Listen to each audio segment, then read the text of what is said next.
Hi అండి, అందరికీ నమస్కారం. ఈరోజు మనం క్రోసా అల్లుకోవడానికి ఎన్ని పోగులు తీసుకోవాలి, ఎలా తీసుకోవాలి ఈ వీడియోలో చూద్దాం.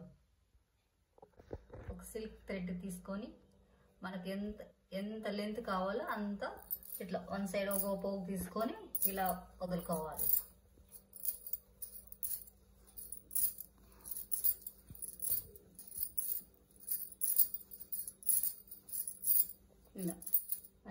ఇలా అయిన తర్వాత రెండో సైడ్ ఇలా ముడేసుకొని ఇలా రెండో వైపుకు వేసుకోవాలి.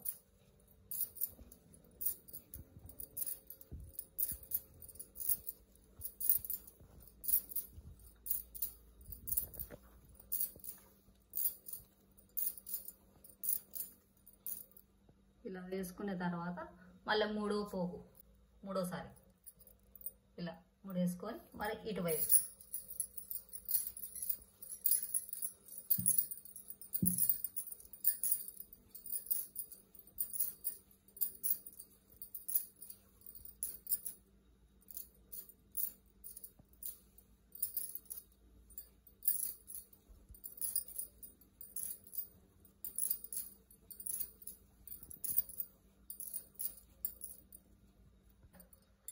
ఇలా 6 పోగులు కానీ 7 పోగులు కానీ తీసుకోవాలి.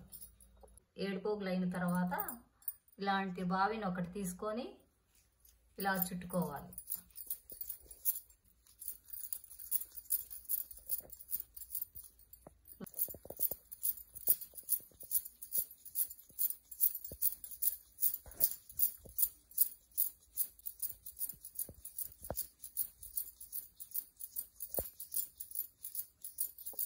మీ దగ్గర ఇలాంటివి లేనప్పుడు, బావిలు లేనప్పుడు ఇలాంటి అట్ట ముక్క తీసుకొనైనా చుట్టుకోవచ్చు.